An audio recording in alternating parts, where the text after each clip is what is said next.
Eric's Lake from Pumpkin Creek. You're getting abused. Look at him, he's looking so innocent over there. That was innocent. As you're gonna get, Jim. No time. 7 o'clock. 7 o'clock. Everyone's here, good deal. I'd like to call the meeting of the Hideaway Hills Club Board of Trustees, October 15, 2019 to order. I would like to have a motion to adopt the agenda. So moved. Scott Martin moves. Do I have a second? I'll second. Jim Lloyd seconds. Any questions? All in favor say aye. Aye. Any opposed? Same sign. Motion carries. On to the President's report. Well, here we are, folks. We are at the end of the summer. The boats come out. It's been a nice fall. We've been able to do that. Again, lots of good entertainment and activities. The airport had a great show over the weekend with the fly-in, and I think looking forward, there's several of our fall activities that are all coming. Again, the chili tasting and other events that we've had have gone well. And I guess the clubhouse, you guys had a land office business on Friday night as well with your grilling out. So I think we brought it home quite nicely. I do want to call one thing out to everyone, is that we're going to talk about it a little bit more later, but the ballot initiative for the Sunday liquor at the clubhouse will be on the ballot in 3 weeks. So there's lots of ways to go about getting voting. So please, that would be helpful to us all, I think, and we're looking forward to. We were able to get the initiative on the ballot, and we're going to go with that. And hopefully next month at this time, we'll be announcing when we'll be making the transition. Also want to mention with the Food Services Committee is now meeting, and with several new people that are involved, lots of good ideas and thoughts, and so we'll be looking forward to getting more information from them in terms of getting the lodge in particular back to a more active and well-used place, because I think that's one thing that's missing. We're going to be looking at scheduling, we're going to be looking at menus, and all of those things going forward. But we've already had 3 meetings, and again, it's a new group of people, a good group of people, and hopefully we'll have some good thoughts coming forward. I'm sure Jim will talk about that more later. That being said, let's go to the correspondence. Annie, do we have any correspondence? We do. We have one letter dated October 14th. Jim, I'm writing to you and the board members of HAH of a concern of runoff rainwater flowing behind my property, lots 1868 and 1869, into the Lake of the Four Seasons. This runoff comes from Board Hill Road. This issue has caused 2 to 3 feet of sediment in protruding out into the lake in less than 2 years. See picture, I'll pass these around.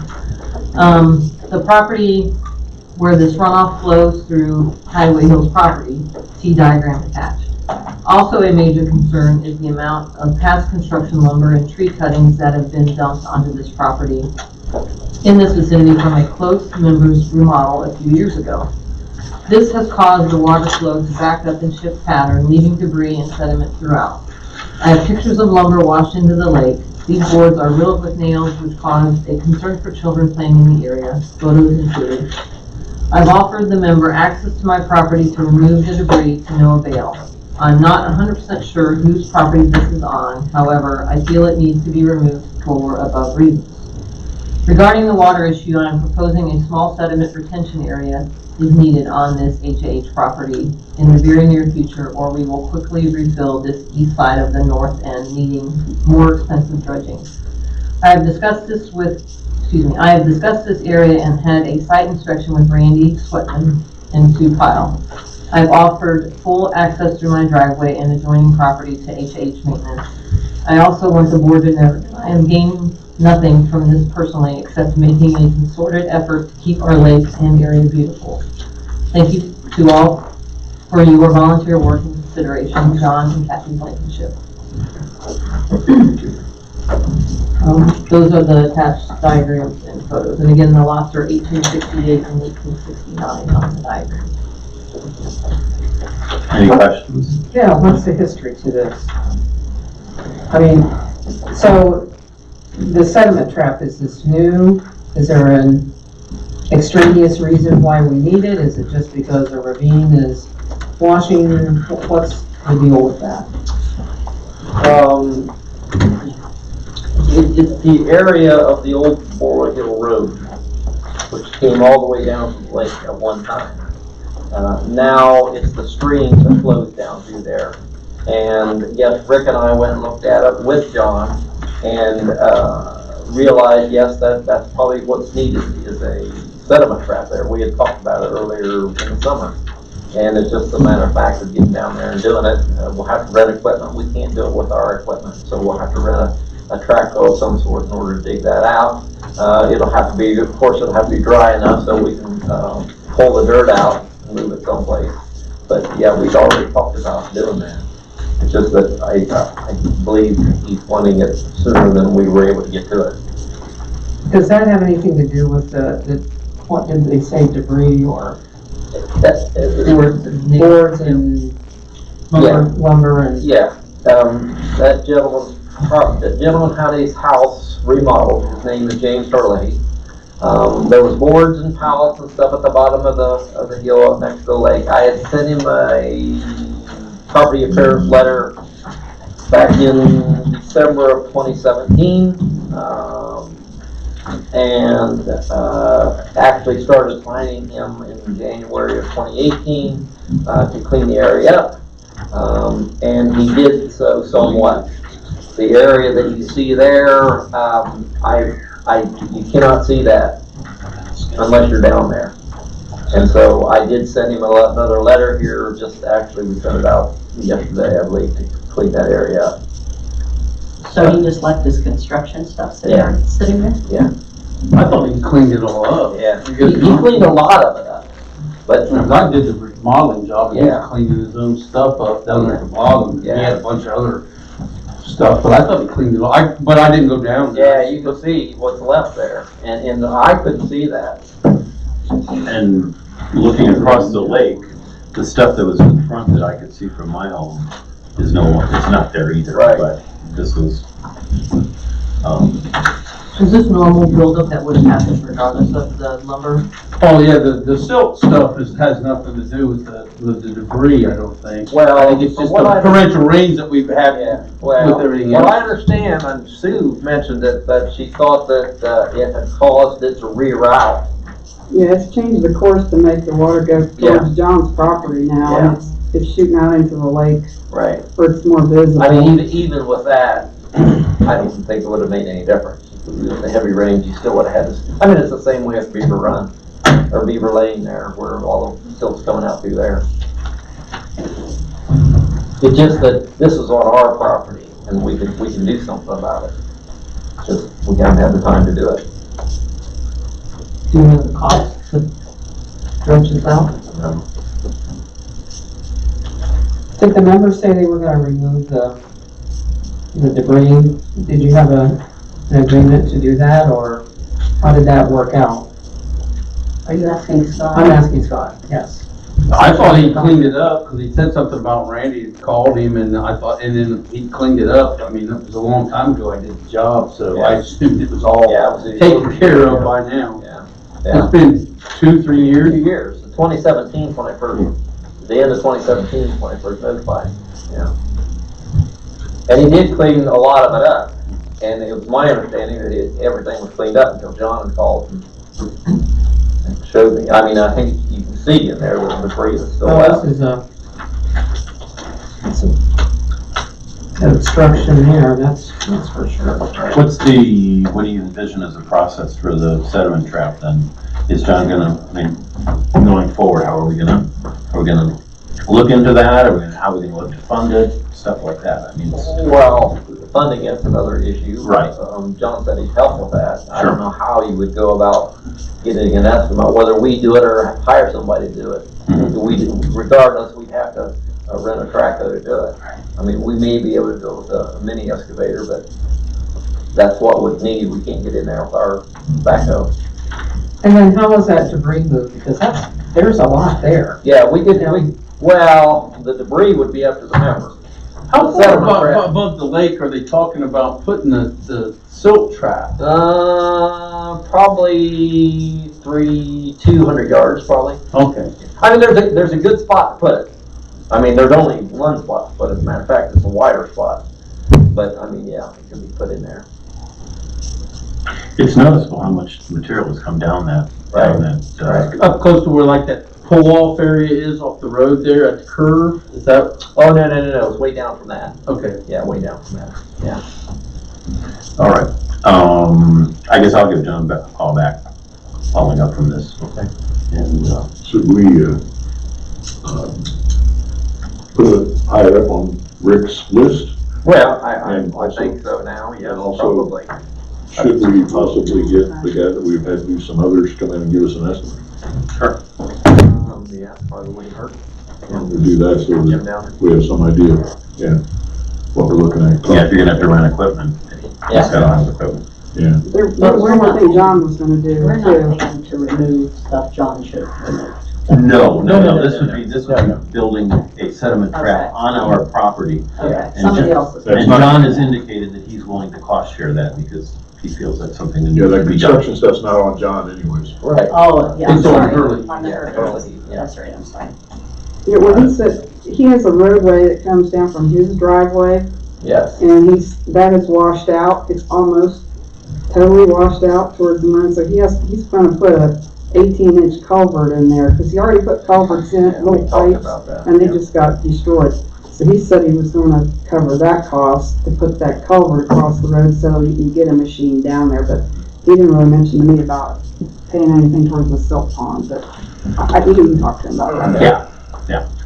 He just indicated, he talked to me last night, and indicated he wanted to be part of the solution. So those are the words he used. So- Including giving us access on using the road and all that. Correct, yeah. Okay. When a building is completed, whether it's a remodel or a home, do we go through and make sure that debris has been picked up and everything is, We do around the house. This is a little bit different because it's quite a ways up off the lake. He had pallets down, I mean, Scott knows, he had Yeah. pallets down below near the lake where he had stuff stacked on that. That's the stuff that I had sent him the letter to remove, which he did. This other stuff I didn't see. I mean, it's not new, it was there, it's just that I didn't catch it. was it building material or what is it? Just- I think it was building material, old deck, kind of stuff like that. But I think even if somebody came out there, where this deck of this house is back or down to the water, it's really steep and nobody would have even seen that from the house. Okay. Right. Well, we'll see how long before, I mean, in terms of, you sent him the letter, so we'll see what, He's got 30 days. 30, okay. So I was gonna say, how long did you give him to get it cleaned up? Okay. Yeah. Yeah, 'cause we will start seeing it a lot more now as soon as Right. the leaves come down as well, so. All right, anything further? Are we good? And I'll give John a call back. Next, Annie, considering the minutes. Yeah, I'd like to propose a motion to accept the minutes from the September 17th board meeting. We have a second. Second from Tim. Any further questions? Everybody saw the draft earlier. All in favor, say aye. Aye. Any opposed? I will sign in there. Motion carries. Thank you. Mr. Weibel. Yes, first of all, I was asked to clarify that as far as the treasurer's report is done, the treasurer's report is specific to the funds that are available to all of our Hideaway Hills committees. Has nothing to do with general funds or expenses that occur anywhere else. So when I make this a motion to have this treasurer report approved, it's specific to the amenities and the funds that have been collected through fundraising, so on and so forth by the committees. So as of September 30th, our current account in the Benton County National Bank is $134,252.54. I'd ask that be approved. We have a motion. Is there a second? Second. Second from Scott. Any questions? All in favor, say aye. Aye. Any opposed? Thank you. I do want to, while we're on this subject, there was one thing that Greg brought up, and I'll mention it right now, which is that we've been publishing in the Echo for a long time, a copy of the report that's in your packet tonight. And we've had a number of people sort of misunderstand, and I think, and then also as a result, they tend not to pay as much attention to that. And so one of the things that the management committee did about 1.5 years ago was to come to a more detailed report. And it has some aspects of the profit and loss statement in it, but also it has reduces out some of the other pieces, the amenities costs that would be included and things like that in the major accounting categories. It does a better job of specifying where the activity is and gives a more accurate portrayal. I can send that around to you, but the proposal is that rather than publishing this in the Echo, that we It's in their packet. Oh, okay. I'm sorry, there it is, yes. This is what we would put in the Echo. What this shows is that the only change is to the top grouping, which is the all accounts. Lodge and clubhouse would be the same because those are off P&L. And what this does is it replaces the financial report numbers with the operating report numbers for the P&L. And I showed the differences there in September, and in September it wasn't bad because in effect, the profit went up $4,000 in the bottom line. But you can see that below that, the swings that were taken out to get from, let's say, the income, the 249 down to 189, which is a true income. You take out 21,000 of dam assessment, which has nothing to do with the operating. You take out 22,000 of board committee. And then also on the expense side, you had 16,500 of amenities fund spent. And this month, the swing wasn't much, but you can get a month when you get a really big swing if you've got a lot of activities from coming out of the committee funds or going into the committee funds. So all we're suggesting, and by the way, Jim Sigafus said this, is that, yeah, he was very much in favor of it, and as is Jim Kirk. We're not hiding anything, we're communicating the operating numbers, which are for the all accounts, and then they'll be the same for restaurant lodge, or excuse me, lodge and clubhouse. I don't think this requires a motion or any approval, but I just wanted to bring it up for discussion if anybody has any concerns with it. I agree also that this is a better, more representative. Of course, there's a bunch of other reports that are generated for the management committee as well, which we're free to, we can send around to everybody if they would like to see those. When we make this change, we should explain it. So if we don't, they're just gonna see different numbers, they're not gonna see that they're different numbers. If I could write something up and send it to Sigafus to make sure he agrees with it. Yep. And we'll change the heading to operating P&L.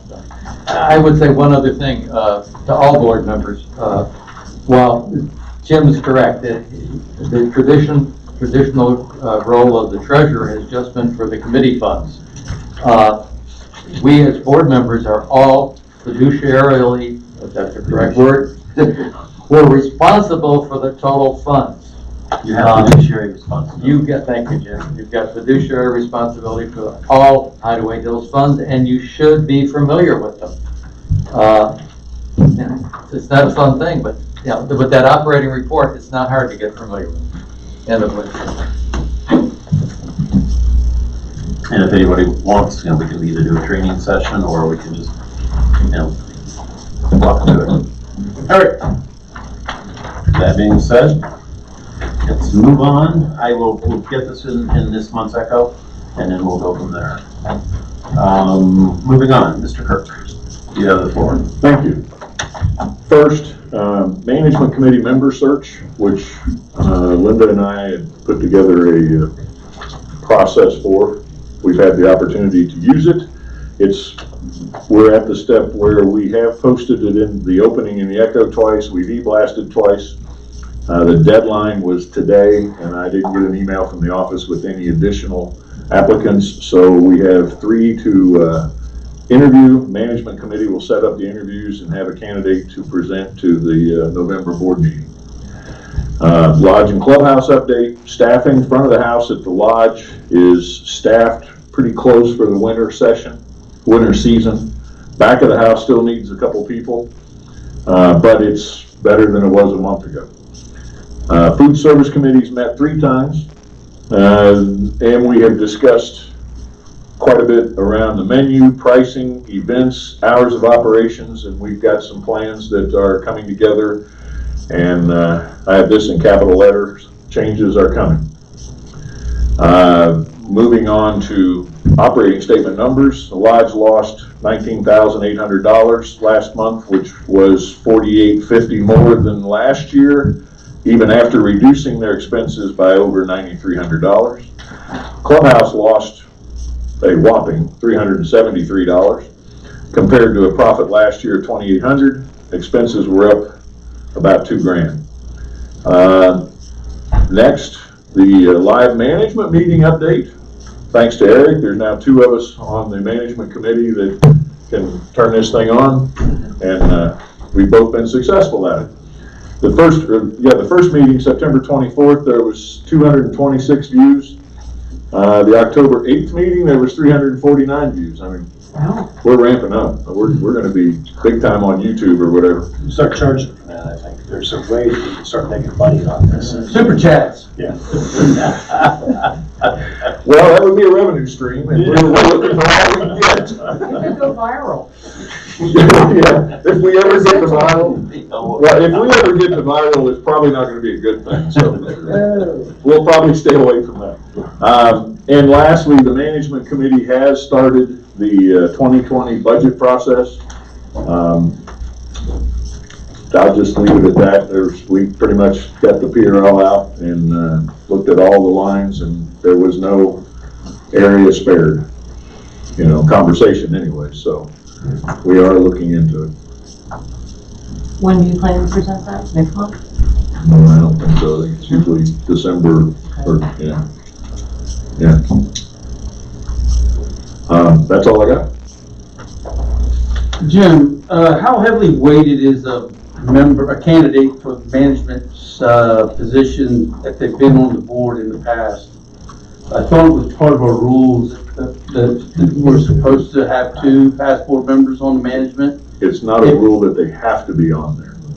It just, we want them to be on, I mean, Well, I don't remember. The way the thing actually reads is that would like to have you, if possible. There's a word in there is if possible. It's not. So it's not necessarily locked in stone, but it's something that you should look at because it's not the rule, that's a code.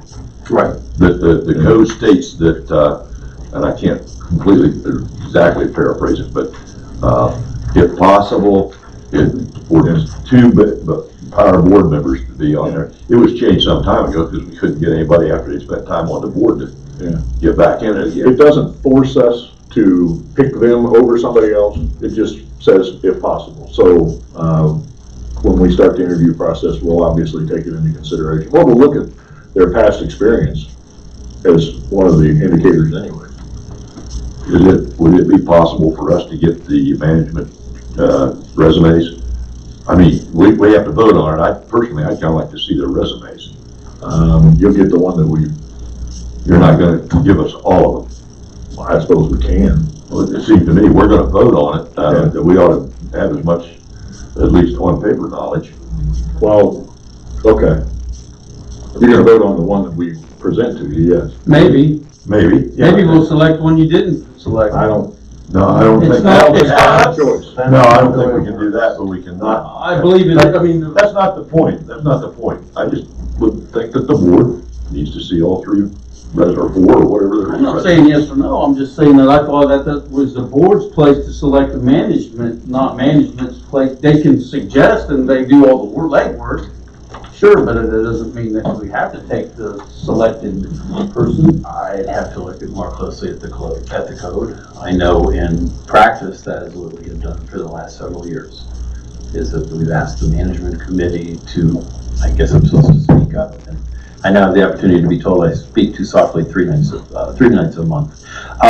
In the past, yeah, there was the discretion of the management committee chair to solicit applications. This year we added to it by adding some formula with the actual process, but it was never, in the time that I did it, I never brought a list of candidates back and asked the club to vote, or to vote on them, the 3. We brought back a recommendation, and I think when we started this process, that's what we envisioned here again. When I think Jim Lloyd spoke to that actually the last time we met. When Linda and I sat down with Dennis and put together the process, it was just to get it opened up so more people would know about it and possibly get a bigger pool to pick from, but it was never that the management committee wasn't going to have, the choice of the matter. Yeah, absolutely, make recommendations. Basically, you have a choice, but I think the board ought to be able to see the resumes of all Oh, three. absolutely, I have no problem with that. I have no problem with that. No, it's not a closed process. Technically, I think you are wrong. The board makes a decision. Now, normally, Jim, we worked with you for years. If you come in and this is what you think, and you normally it goes along with it, but it can be changed. I think you're right in the sense that I think the rules say that the board has to approve whoever the management committee. Yeah. Otherwise, why are we having to vote? Well, you can turn down recommendation. Yeah. If you don't like the candidate, you can tell them to go back and do a better job. But you don't have the option to tell the management committee, Which one? No. This one, we want this one. No, I don't think we do. That's not been our practice. I agree. I believe that's. I don't think it's that's the the case. We either affirm or we do not. Right. But if we have all 3 resumes, that'll give us, better knowledge of the other 2. And you're gonna come in and you're gonna, hey, here's a reason. Right. Here's the reason we picked him, whoever it is, him or her. Right. Are we foreseeing a problem? Pardon? Are we foreseeing? No, I'm not foreseeing a problem. I just feel like as if we need to see all 3 resumes. Especially if we're gonna advertise to get more people to put in the resumes, We may get to a point where we have 10 people sometimes, and it might be a difficult decision on who to take. Would be nice. It would be. I'm willing to take that bet. Well, I'm not going to. That was kind of a joke when we got together, is do we really think that this is, we're gonna end up with this, do you think there's pent up demand for all these people in Beverly Hills that wanna come sit and be on camera 3 times a month now? That's right. Yeah, you can go viral on YouTube. That should be a selling point. Super chats. There you go. They make money. Well, I think the process will work. I think it's open now. We're out and trying to seek, new and interested members. And I know that the management committee is always vetted, but I think it's also good for us to have resumes to look at. And as we all know, the board does have the final approval. And that's because of the fiduciary duty that is tied to the board. I guess it is a weight, but it's a responsibility of the board in that sense. All right, very good. I think we've covered it. Do you have some? Just got another issue. Pardon? Just another issue. Oh, okay, yeah, I was ready to close that one, so yes. Fine. Just, Jim, can you give us, I know you've been meeting with the group to help with running the lodge. When do you think we might be able to start seeing some of these changes? I mean, what do we have a game plan? Some of the changes will happen within the next week or so.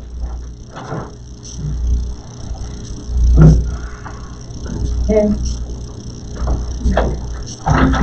All right, any further questions? Well, let's move on. Randy, general manager report, please. Penny sent the delinquency report out today. It's looking very good. The assessments for last month. I think I got my dates wrong here. Sorry about that. No, actually, they are correct. With 24, regular assessments were $24,872. This month, they're down to $19,582. I think that's the first time we've been under $20,000 delinquencies for forever, as far as I know. Roads, last month were 5342, they're down this month to 4520. So that's a great thing that we keep chipping away at our delinquencies. And so. Can I stop you for just 1 minute? This is just on our meeting here earlier tonight. We heard one of the people who came, we were talking about the assessment increase. And one of the people there asked the question, why were we not collecting these $30,000 a month that people weren't paying into our assessments? And we were able to inform him that that was not $30,000 a month. That was an accumulated total over several years. And that we aggressively follow up with them on a short term. And so the 30,000 is nothing, that's not a monthly total anyway. It's a historical total. And, you know, again, we just saw another property that was purchased by that's been a long-term delinquency that was purchased. You guys probably, or the delinquency panel got seconded, it was just purchased by the bank. So they'll begin paying those assessments. And so, yeah, hopefully people understand that it's not that we're losing or we're not collecting $30,000 a month. That $30,000 in there and $20,000 accumulates is several years of a few folks who haven't paid. In some cases, it's estates. In other cases, it's people who are literally in the weeds. So anyway, I did want to say that so if anybody's watching at home. Well, if you consider 10 years ago, we were $170,000 in the hole. Now we've got that, we've knocked that down to $19,582. That's pretty good. It's really good. Dam assessment total, that total keeps going down at $300,214. That's what is in the account right now. That's because You might say that's not delinquency now, that's a total of the account. Yeah, that's it. that's because people About delinquency. people are paying off their assessments. Right, a lot of people pay them all early. Yes, Yeah. yes. Randy, what's the average now that people owe? What's left? Oh, there's, I mean, Like 1,200, 1,300? yeah, there's some people that own. Or that were paying the monthly fee? Yeah, it's about 1,300 to 1,500, somewhere around in there, yeah. Yeah, not much, not much. Canoe and kayak removal date set for November 4th. We're sending that out, asking everybody to have their kayaks and canoes removed from their canoe racks. That's what that is for. We're wanting to build more racks, improve the racks we have. So that's the date they need to get them out. This spring, we had a little problem with trying to figure out when to put them back in. We've announced that also as far as April 1st. They start putting them back on there. The equipment that we had stolen from the maintenance building, we finally settled with the insurance company. We will be getting new equipment. We were not able to recover any of the old equipment, even though the sheriff's department said that they did find one of our weed eaters, and we just haven't seen it. So if indeed that ever comes back, it goes right to the insurance company. But we will be picking that equipment up, and there's about 5 chainsaws and about 4 string trimmers. That should be ready for pickup tomorrow. So, and all new equipment. We do have replacement cost benefit through the insurance company. So, all new equipment, that's great. Because the assessment increase did not pass, and we aren't going to be able to go to the RFID system. Next year, we have decided we're going to reprogram the gate openers, and so that's going to start on December 13th. All the gates will be reprogrammed on that Friday. That's Friday the 13th. Yeah. And then on Saturday, the next day, there'll be some management committee members setting up here in the great room. People can bring their gate openers in, and they'll get reprogrammed. They'll also be able to do that down at security.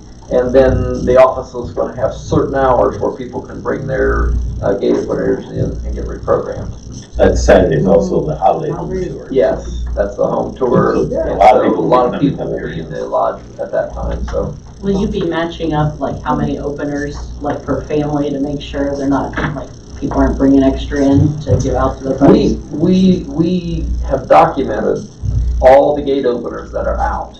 The people that bring in the gate openers that they have, we will reprogram them or replace them. Anybody that's not a member, of course, they're out of luck. Because there's a lot of gate openers out there. And some of them, we don't know who they belong to. We found one, we had one gate opener that showed up that was documented belonging to a member, that a member had given to a contractor 2 or 3 years before it showed up, and we were able to find it and take it out of the stream. So you're gonna have to show your member card to get a read? Yeah, you're gonna have to show you their member card. So that's gonna happen. It's gonna be a little inconvenient for some people. We're gonna advertise it heavily, so people know, because people that don't see the e-blast or the Echo article or Facebook is gonna come to the gate and their data opener's not gonna open it. Can we put some signage up at those back gates, maybe prior to, so people will know, hey, in 2 weeks, we're gonna change the code? Good idea. Hadn't thought of that, but possibly. I mean, Sure. Wouldn't take much, just Sure. poster. yeah, No, absolutely. sure. Eric Black had his sign your, your petition up here signed, so we get, Well, and it was a marvelous artwork. Yeah, we put a lot of hard work into that, a lot of effort. No spell check. No. After you sent me the text, I spell checked it. And Jim Kirk and I forgot that whole U after Q thing and. That's right, hey, it worked. And while we're on the subject of openers, I not only got the 2 to Marion Township, I Yes. got the 1 to Bremen. Very nice. Next item here is the club audit is completed. It's available electronically. Any of you folks that want to take a look at that, it's a very exciting reading. Just let me know and I'll send it to you. So, let me know. Do we want to just post it out on the website? If people want to take a look at it, then anybody in the club can look at it. Sure, good. I don't see any reason why not. I mean, yeah. Was there any concerns out of that, Randy? They had no findings this year. They weren't doing their job, apparently. Well, a finding is when you have a problem, and they had no findings. Good, okay. There was some recommendations on things that need to be changed, but there was no negative findings. Couldn't they have to reclassify a couple things? Yeah, Had to do that, and then they always make the comment that since we have a small office, we have right. some duplication of duties, not complete, Right. Control, their freedom. Separation of duties, there's a few Right. overlaps. Right. But unless we hire more people, we'll never be able to solve that one. In the past, we've decided the risk wasn't worth it. There wasn't enough risk there to go into hiring another person to. Does everybody understand what that means, separation of duties? Okay, all right, I won't explain it. Arrowhead and Tomahawk liner installation was successful. Of course, we won't know if it works or not until the lakes come back up, but I think it will. They did a great job of that, and ODNR asked to be notified about that, which I did that, and so that's done.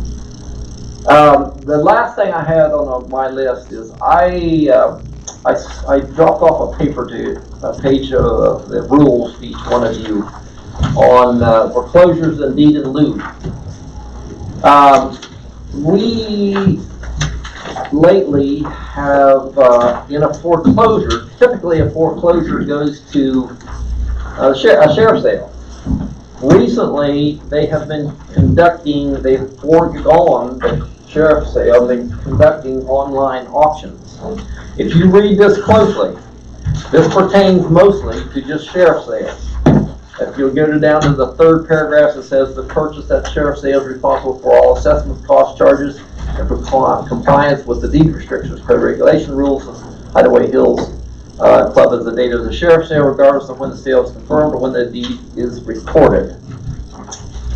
If indeed somebody happens to call us on this, we don't have a rule that states that they are, because they're not purchasing it at a sheriff's sale, they could call us on this, that they are not responsible for all past assessments, cost charges, and compliance with deed restrictions.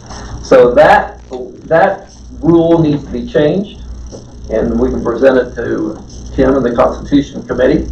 It should be the purchaser at sheriff sale or similar online auction or something. I'll let him figure that out. But if we don't want to be called on that because somebody, we haven't yet, somebody that's smarter than I am could look at that and say, hey, that doesn't pertain to me because this was not a sheriff sale, it was an online auction. So. And who sponsors the auction? The bank, typically the banks do. But they don't do it through a sheriff sale, they just do it through an online auction. It's a bank foreclosure. Okay. And so the person that's purchasing the property can look at this and say, this wasn't a sheriff sale. Not applicable. Right, exactly. So that's something that needs to go to Constitution Committee to get that, that it's a rule change, it's not a amendment, and that should be added in there. Well, it seems like this is becoming more and more of an issue. Because it used to be the sheriff's sale only, now they're going to these online, I assume it's because it's cheaper for the banks and so forth to do this. I followed this last one. I was assuming though that if I won one, that I would go to the sheriff's office to pay for it. Would that still make it a sheriff's sale? Well, I didn't win, so. That's a good question. I don't think so. Okay, I never did, I think you bring up a good point, I wasn't even thinking about that. I just assumed it was a new version of a sheriff's sale. The sheriff's not The way they're involved. doing it now with this auction. Yeah, I don't think the sheriff's Okay. even involved. If it's just the bank, that's a different creature. Right. And I think we talked about when there was going to be changes to rules to post it so people were aware. I think, did we talk about that with the vaping thing? To post it online so people were aware that there was a potential rule change? We're gonna do that on the front page, on the front door, whatever you call it. When we get a rule change. I know we talked about that, I do remember that, yeah. At the last meeting. And did I make that up? No, I think. Well, if you did, I'm with you. Yeah, okay. It's shared dreams, I think. Yeah. I don't remember it. Well, what needs to happen is the Constitution Committee has to get the wording. And then, yes, we would. And then post it? Yes, Okay, exactly. all right. That's all I have, sir. Post it. I have a question, Randy. Yes, sir. On the Facebook thing that we have, the club Facebook account that we just started, is that gonna always be set up so there's no comments and nobody's allowed to post on it except for the club office? So it's just like a, It's informational. e-blast? It's informational, that's what it is. Yeah. That's all it's designed to be? Right. I don't Pretty think- much like the e-blast. Well, we found out that a lot more people are looking at Facebook than they are at our e-blast for some reason or other. I mean, people don't use email much anymore. They look at Facebook, and it gets out there a lot. Well, I understand that. I just feel like if you would let people make comments and post other things on there, and you can be the admin of the site, we might get a better grasp on this Facebook page instead of Neighbors of Hideaway Hills, who we let the admin that started the page is in charge of it, so we have no say-so on what's posted on there. And over the years, maybe our Facebook page will be the predominant one, and we would have somewhat of control of what's out there, and we would have communications Yeah. both directions. I understand what you're saying. What we thought is we're going to have to hire somebody else to answer those questions. I mean, you might get some volunteer people that would be willing to be admins that are maybe Well, in this that room. was the problem. I see a problem with that, with this independent admin. He can take it off or put it on or do whatever he wants with it. When the management, and not management committee, but when management of Hideaway Hills takes off a comment, I can see somebody coming back and saying, boy, this is biased. This is very biased. I think what they're doing with it is a better idea, Scotty. If you wanna, pardon my French, bitch, you got neighbors of Hideaway Hills, and then leave the other guy, let the other admin handle that. That way, we can never be accused of putting on what we want to do, fake news, for instance, as an example. We can never be accused of that, because we don't control that. But we could control the comments of this one. I think as an advert, as an informational thing, it's a great idea. But I would not be in favor of allowing comments on it. That's what they've got neighbors Hideaway Hills for. And it's become a problem too. Well, So what about sharing? Okay, so we have our page, no comments on it, but then share it with the neighbor's page. We have done that, We're doing that every time? and not every time, no. We were doing that until we started it. Is it set up so we could share it? Because I think they have to share it. I mean, like if I'm a member of this new Hideaway Hills Facebook page, you could, the admin themselves have to make the articles shareable. And then if it's shareable, then I could share it to neighbors of Hideaway Hills or share it to my own personal page or share, and it just gets the word out. Yeah. And more if all we're doing is getting word out. If that's a question, I don't have an answer for that. Okay, well. Yeah. I'd have to look. yeah, I wouldn't have a problem with that, because then again. Yeah. Right, then we'll just get more information out. Yeah. Definitely, so. Scott, we'll check with Penny. Yeah.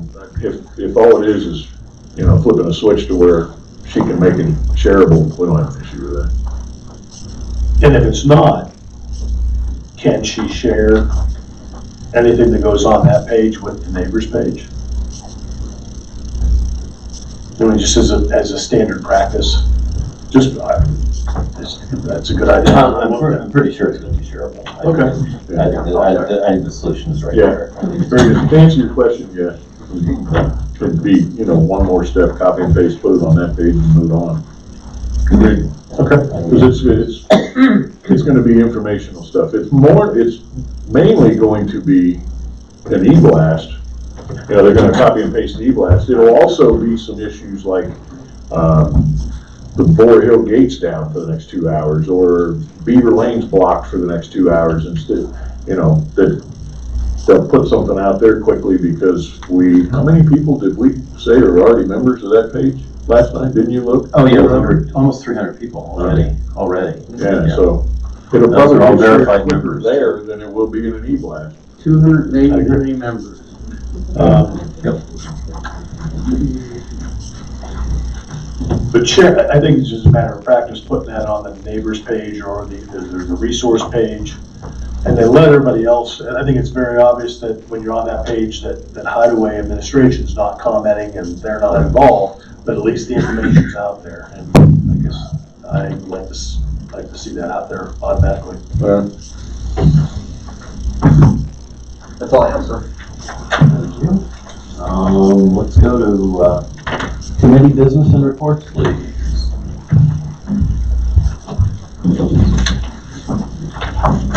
Mr. Test. Nothing to report. All right. Mr. Lloyd. Oh, yes. Greg did a wonderful job in your absence last month. That was not an editorial. I enjoyed myself too. Range Committee, they have a Veterans Appreciation Shoot for All on Sunday, November 20th at 12 noon. That's something that I definitely would like to get into. And most of the trap shoots have been extremely successful. Amenities money for the fans has been spent and installed on the range.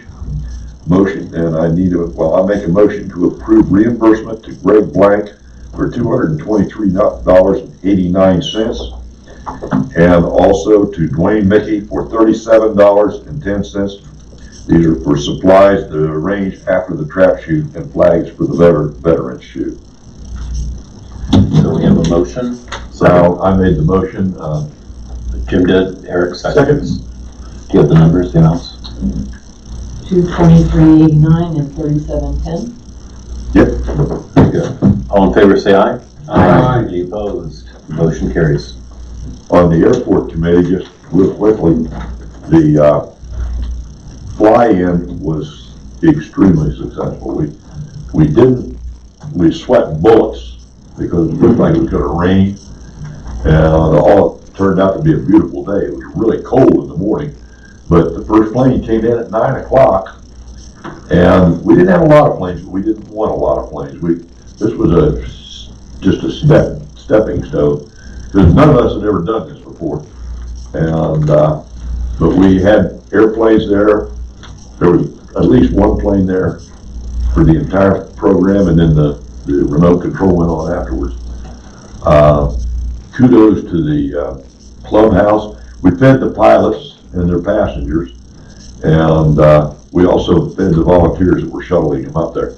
And the pilots just raved about breakfast. And this is not a common occurrence when they have fly-ins for somebody to pay for their dinner, lunches or meals. And we're going to get a lot of talking about that. The turnout, I was there until a little after noon, and the turnout was just phenomenal. I mean, there was just people coming through there all the time. The biggest problem we had was parking. And MedFlight came in, thanks to MedFlight for bringing that in.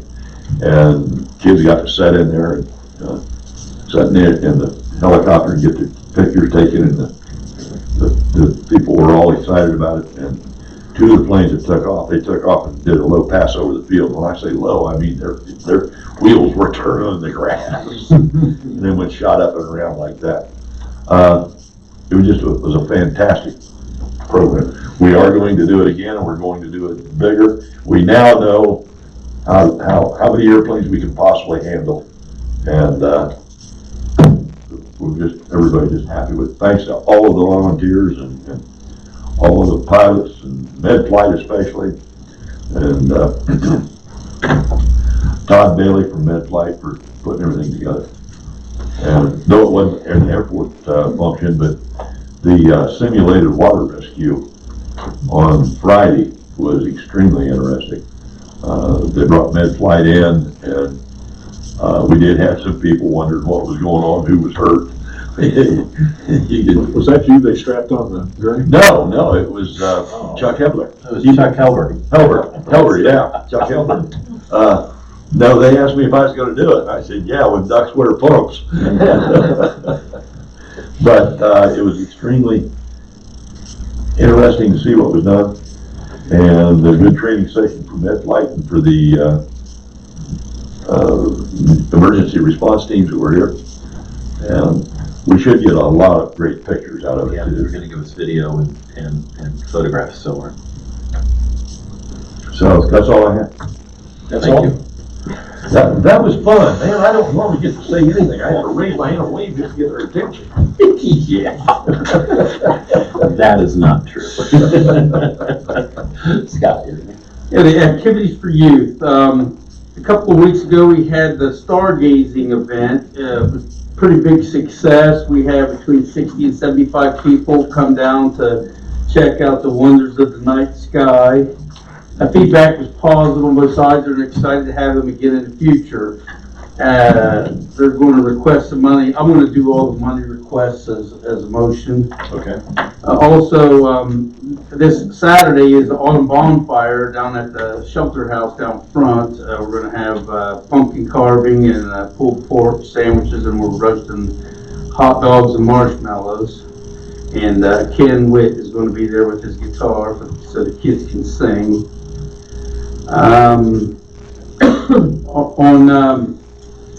I guess I'd like to make motions on Friday, November 15th at 7 p.m. They want to have family game night at the clubhouse.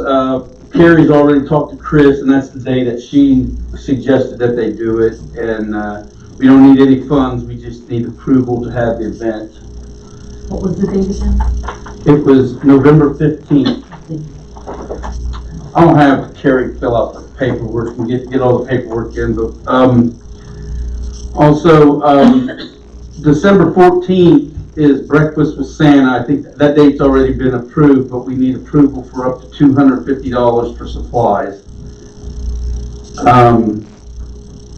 Jolly Hoppers party is to be held January 25th, and we need $50 deposit to hold that date.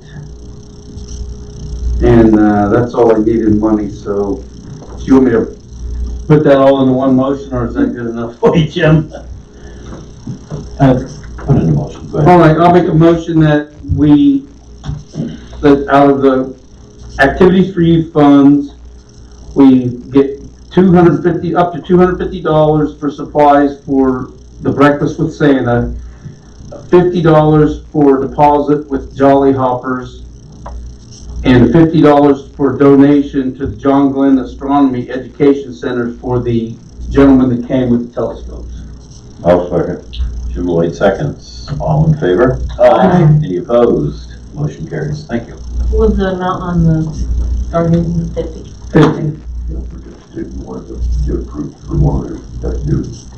Okay, I need to make a motion to be approved for the, family game night on November 15th at 7 PM at the clubhouse. No funds required. Second. Second by Eric. All in favor, say aye. Aye. Any opposed? Motion carries. I don't believe we have the date for Jolly Hoppers, and it's not one of our facilities, so I think we don't have to have that date. We're going to get with them and see what that date will be. What is the Jolly Hoppers? It's a place where little kids go and jump around. It's in Lancaster.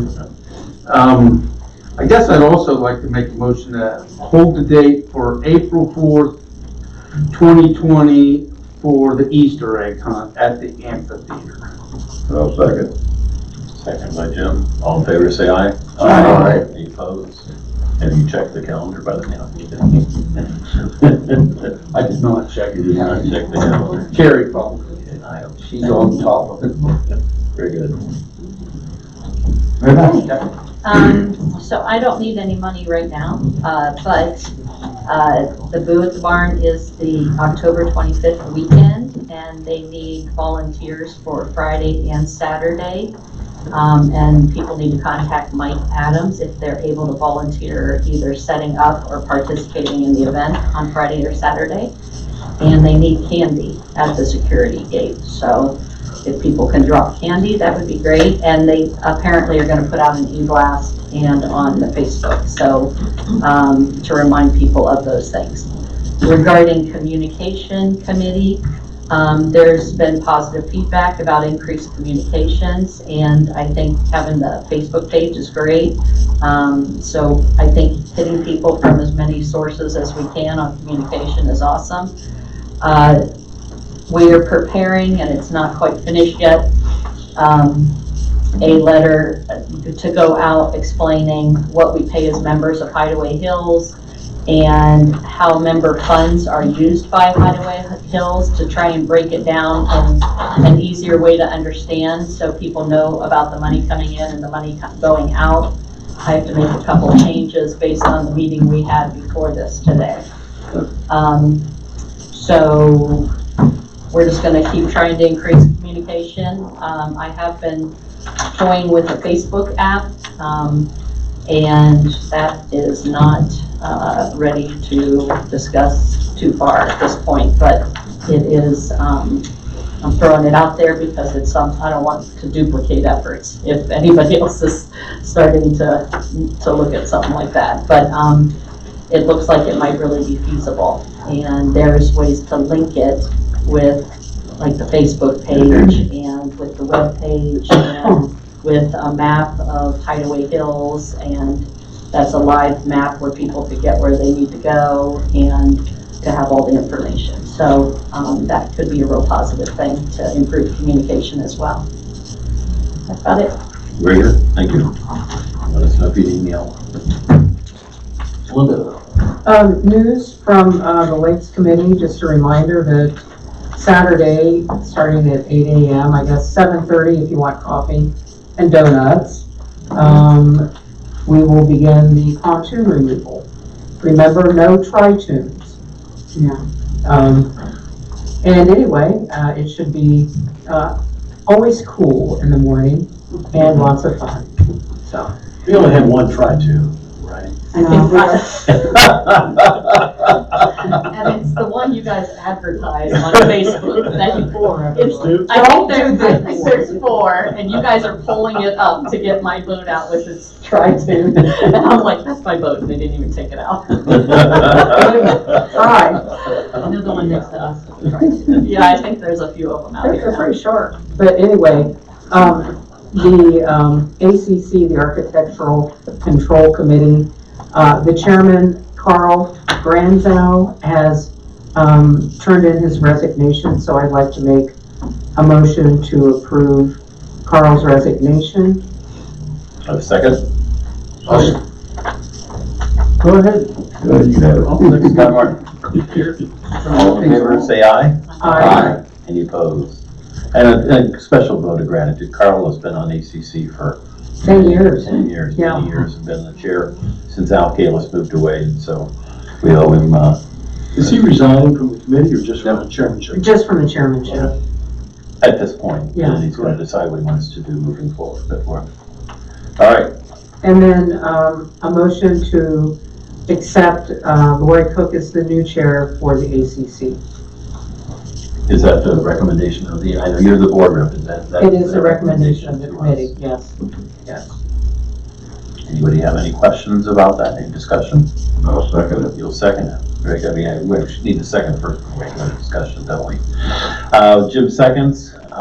Any discussion regarding the nomination? I take it she's been on the committee for a while? Yes, yes. And is interested and involved. Can I assume that the other committee members were all in favor of that? Yes. It was unanimous. Any questions about it? All in favor, say aye. Aye. Any opposed? Tell Lori, congratulations. Okay. Deal. Moving along.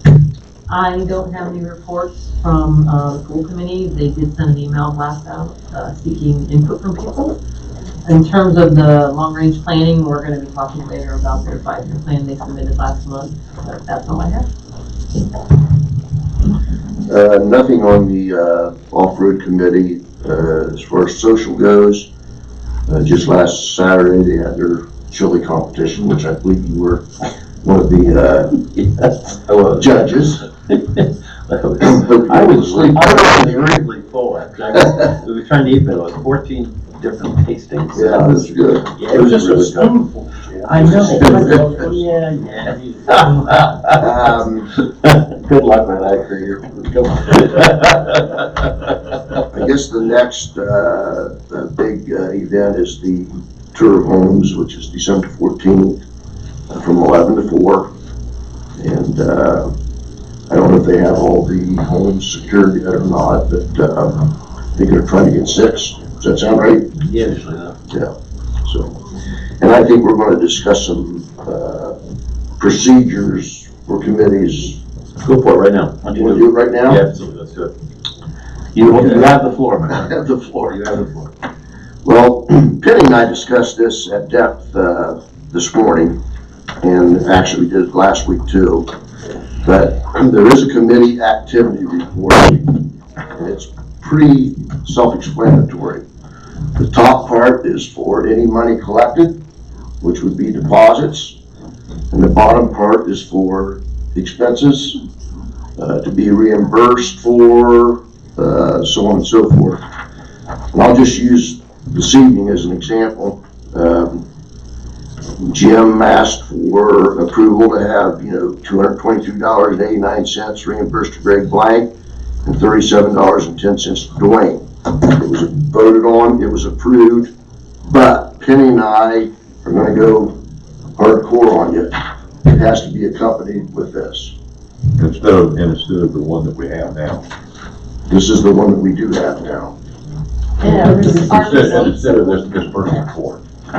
This is the one that we are using right now. Now, if you have that, if that's an older model of Jim and you have all the information along with, receipts.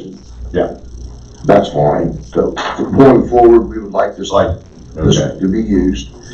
The same with all the requests from Scott through the Youth Activities Committee. Is that posted on the web, this Has that been posted on the website? Penny can email to anybody. Well, Typically, the committee chairs would be doing this. Right. And then they would communicate through their board rep. Yeah, no, what I'm saying is there is on the website, there is a radio button for club forms. Okay. And so Penny knows how to post that herself. Yes, So she can do that, and then it would be there for you to. Can I suggest that on those forms, that we look at making a fillable form online? which Well- is complete, so that, and then. Here's what we are suggesting. Yeah. Obviously, this can be handed over to the office. It can be emailed, which I think is That's where I'm going. that's where you're going. But we still want this, we want this form, we want it to be consistent. So they can fill this form out, scan it, and email it. Okay? Now, for an example, let's go back to yesterday or today. There was a request for funds from Health and Wellness. It was a very quick, we need it now. Greg emailed me, I don't know if it was last night or early this morning, said we got 5 votes yes, go ahead with it. But it was not accompanied with anything, nor did I ever see any more than 2 votes say yes. So I think people assume that when people vote yes, that I'm seeing all of these, and I'm not. So with e-votes, once there's been approval, whoever's administering the e-votes needs to inform the committee chair or the board rep that yes, it has been approved, and you need to complete this to finish the process. And attach receipts. And attach receipts, if it's for reimbursement. Or an estimate, if it's not, like, that would have been an estimate on that one, 2,800? Yeah, we had an actual receipt. We had an actual invoice that was, which we had, I mean, it was emailed to us, but it didn't involve this in any way, nor did we have any, Greg, tell me why. It came out from Tom. Well, Tom's your board rep, Okay. but who voted on it? Why didn't I see all these other votes? Because you must have replied, you didn't reply to all. Eric didn't reply to all. Because I keep them, and Eric replies individually. Right. So you don't see it. Whereas Annie, Linda, Jim, and the town, it's all in one grouping. I mean, I try to do that too, reply to all, But but what I'm getting at is.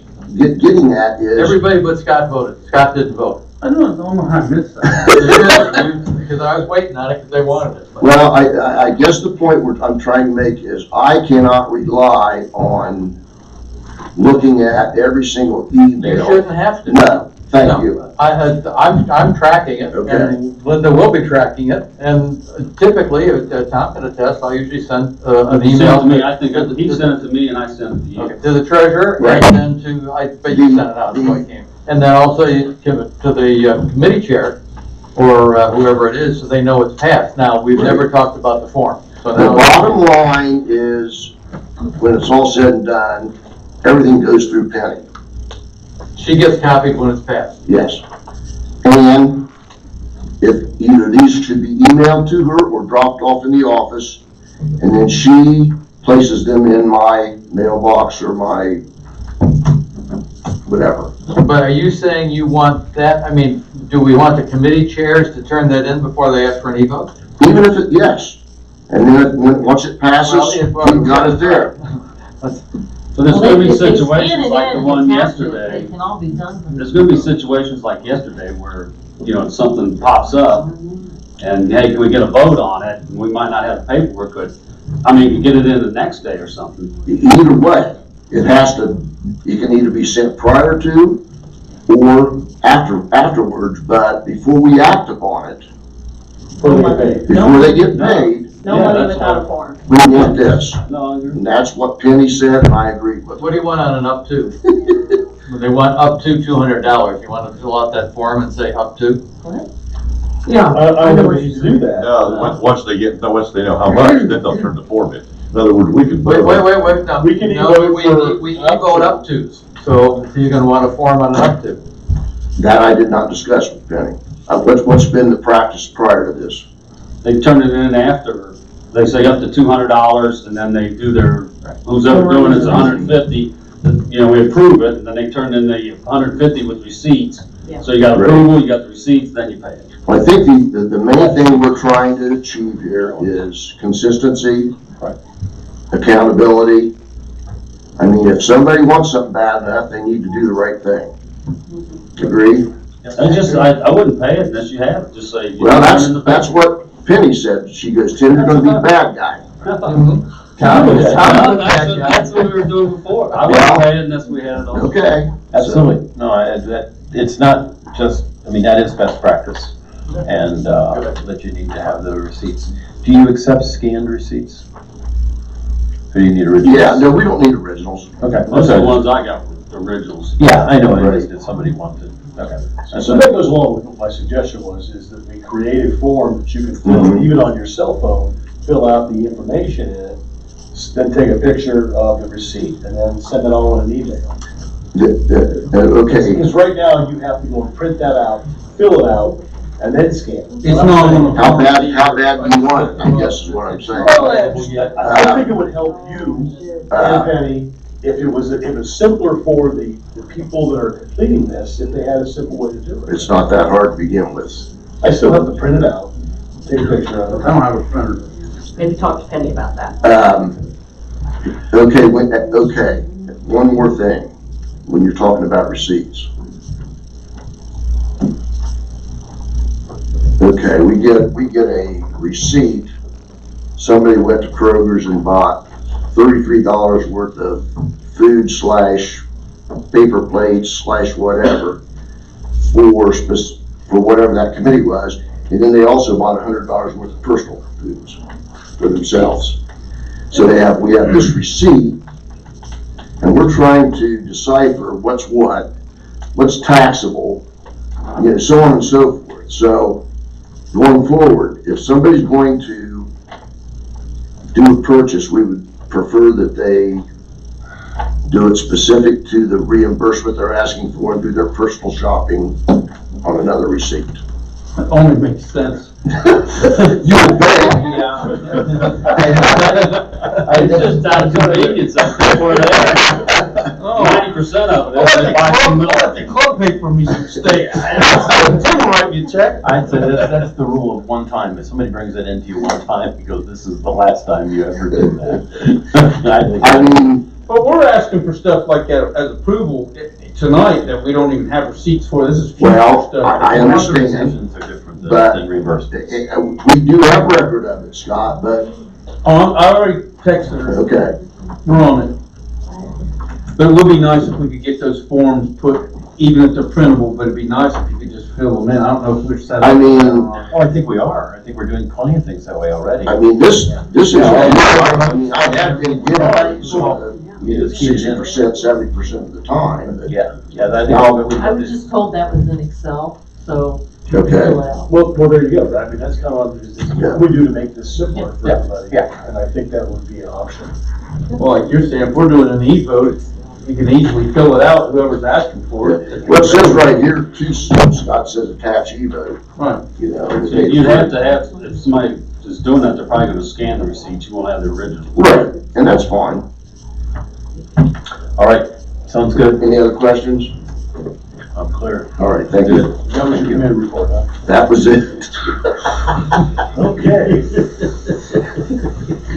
I told him to go ahead. Yes, I was going to We get, gotta come back later. Let's do it now. Let's do it now.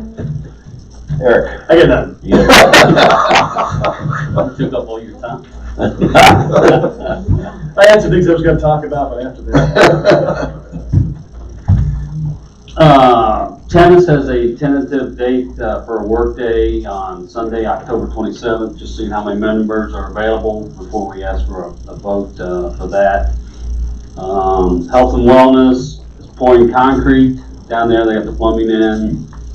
Golf, they had night golf, which was sold out and was well attended. And golf also has a work day on Sunday, October the 20th, After the scramble. after the scramble. I don't think you need approval for that, do we? They'll be working on, I think that they typically don't do that. I mean, people can play through, nobody hardly does, but Right. I mean, it's kind of dangerous. People are out there working. Well, do you want approval or not? Sure. All right. Motion from Tom that the golf workday be to Sunday the 20th, following the scramble. Is there a second? Second. Second from Tim. Any further questions? All in favor, do we want to close the course too or not? I don't know. We haven't in the past, we've just berated people that are out there playing with shovels. Well, I mean, it's kind of dangerous, so that was more my point. I think we should do that. I mean, I know some of the projects we'll be working on, and I don't want to be out there if somebody's hit the ball. Somebody, Yes, we'd like to close the course. All right. Amend the motion to close the course. For workday on Sunday, October the 20th, after the scramble. Any further questions? All in favor, say aye. Aye. Any opposed? Motion carries. That it? Yep. All right, good deal.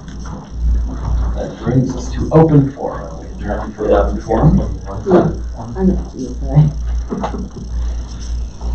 No. Neither one of you have nothing. All right. Talking amongst ourselves.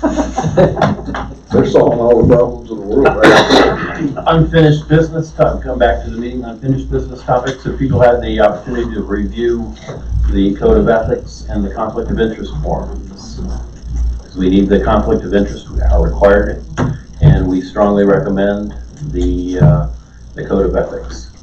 That was an earlier board. I think that was, Greg, was that your board or Jim's? Mine. It was yours. Hey, Randy, do you know how many people, have turned in? I do not. Okay, why don't you let me know, and we'll send a reminder out to people. I haven't signed it yet, but I signed it once. Does it expire? Yeah, every year. Yeah, it's recorded in the rules for every year. Signed it all Yeah. this year. I haven't signed it again. Yeah. Figured I signed it once, and I was waiting on I sent it to everybody, so You did. please get those in. Especially the conflict of interest, that one's extremely important. I think both are good practices. All right, at that point, we go on to have any unfinished business that people want to bring up? That being said, we'll go to the entertainment part of the evening, and we will read the e-books. All right, Greg, thank you very much for putting them in order, so I don't have to flip pages. So we will start with the votes, which are, I guess we have 8 O's. I forgot to split the 8s and the 7s. Okay, I can do that then. Okay. We'll start on September 22, 2019, an e-vote to approve $525 from Lakes Committee funds to pay the employees for the pontoon removal. That was an 8-0. Jumping on to 9/25, e-vote to approve tour of home date 12/14/19, 11 a.m. to 4 p.m. $450 from Social Committee funds to Mike Burnside for gift cards, and $300 from Social Committee funds to Pool Committee for administration of prizes. On 10/2/2019, e-vote to approve a golf workday at 10/20/19 at noon, which is now a closed course day after the scramble. On 10/5, e-vote to approve a simulated water injury related accident. That was an 8-0. And then on 10/8/2019, we voted for an e-vote for a military appreciation shoot on November 10 at noon. That was also 8-0. I have a motion to approve these 8-0 e-votes. So moved. Tom Matthews. Second. Second by Scott. All in favor, say aye. Aye. Any opposed? All right, we go on to the 7-0s. On 9/23, there was an e-vote to approve $94.40 from Range Committee funds to Greg Black. Is that Black or Blanc? Blank. Okay, Blank. I knew it was right. For a track machine battery. That was 7-0 on 9/23 also. An e-vote to reimburse Susan Pyle $44.72 from Lakes Committee funds for the purchase of the Haas stickers to be used as a fundraiser for the Lakes Committee. Also 7-0. Moving to the next page. An e-vote from the Lakes Committee funds to reimburse Susan Pyle for gaff poles for pontoon removal and launch. 6 poles were purchased for $257.34. Additionally, a check to Massey's Pizza for $264.25, as well as up to $400 to be paid to the clubhouse for beverages for lunch for the volunteers after the removal. And then the final one was on October 14, an e-vote to pay Truman Construction $2,800 from the HEW funds for additional concrete work at the Panacea building. That was 7-0. I have a motion to approve the 7-0 votes. So moved. Scott's moved, who seconds? Andy seconds. All in favor? Any opposed? Thank you very much. We can move on. Can I ask a question, Jim? You may. The 9440, Jim, for Greg Blank, it says black here. Do you have the sheet for that? I think Dwayne said that he'd given it to you. He stopped in the office last week, wanted to know if we had a check yet. No, I didn't know anything about it, quite frankly. This is the first, well, I mean, I either for it, but, Right. Can you check with Dwayne and get that information to us so we can write that check and make sure we have the proper name? Alrighty. Moving on to new business, the Bureau of Labor Statistics published what the CPIW number was for September 2020. I sent that all around to all of you. The increase, the raw number from September 2018 to 2019 was 1.49% of an increase. 1.49% of our current 168.53 is an additional $2.52 for a normal assessment, which will take it to $171.05. If you do the numbers, if you're going to go up $250 on a year, that's how much money we're going to be getting on an assessment. Not very much. So it's 12 times 250 is 25. So Based on the 2019 budget, on the assessment line, it'll be $23,311 additional money. On the new member fee, the part that the club keeps, it's $1,324.61. So it is. So that's the increase that we have in funds for this year. Obviously, we're going to talk a little bit later about the whole piece of the assessment increase and how we're going to start to shape that. But it just points out in really graph number, or really strong numbers, that we do that the additional funds that come from the current mechanism are not going to be enough for us to be able to even keep up our current level of performance or services that we have. We're going to have to come up with either cuts or money. That's, it's pretty simple. It's a pretty straightforward process. But those are the numbers. I sent you all the spreadsheet. It actually shows you, I think, 10 years of data I put in there so you can look at it. And again, the last several years, we had one year that we went up as much as a little over 2%. We had a couple years that were flat. The year that it was negative, of course, we didn't have any increase at all. We just stay flat. We never take a cut in our assessment because the code is clear on that.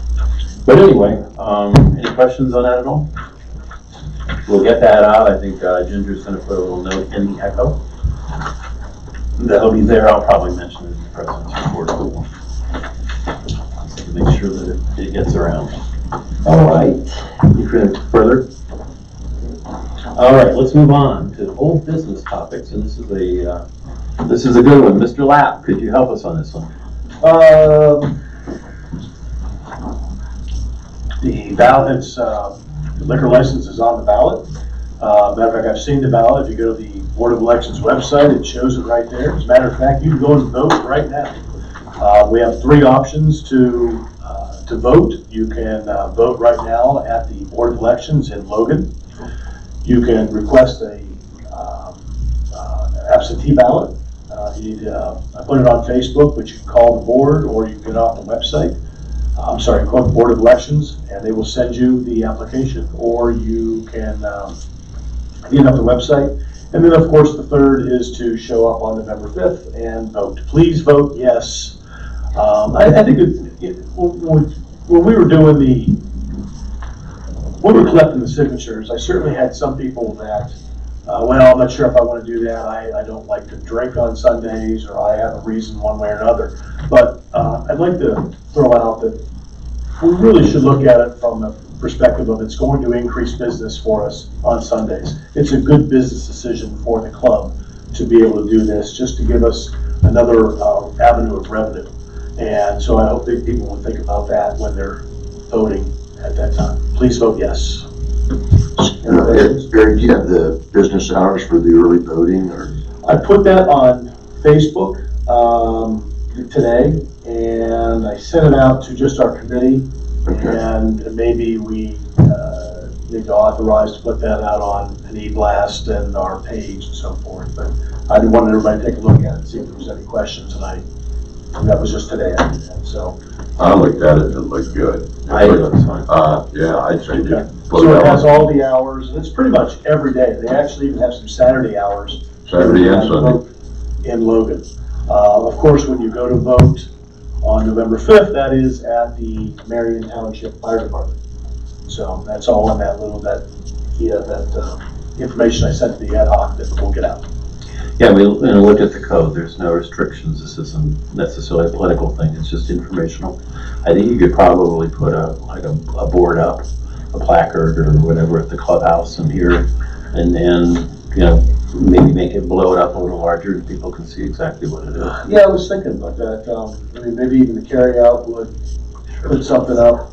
I'm guessing we probably can maybe when I go to the Columbus, I can have some signs, a few signs made up, and we might even do something like that. So, but just as we're talking to people, just please let them know that's on the ballot coming up. Please go out and vote. That's the most important thing. And please vote yes. U after Q. U after Q. Thank you. It is just a majority, and No 66. there's no 66. There's not much on the ballot There's actually 7 issues, and one of them is a trustee. And so for me to say it's issue 1, it's not. They don't have it listed that way. It's just listed as a Sunday liquor license, isn't it?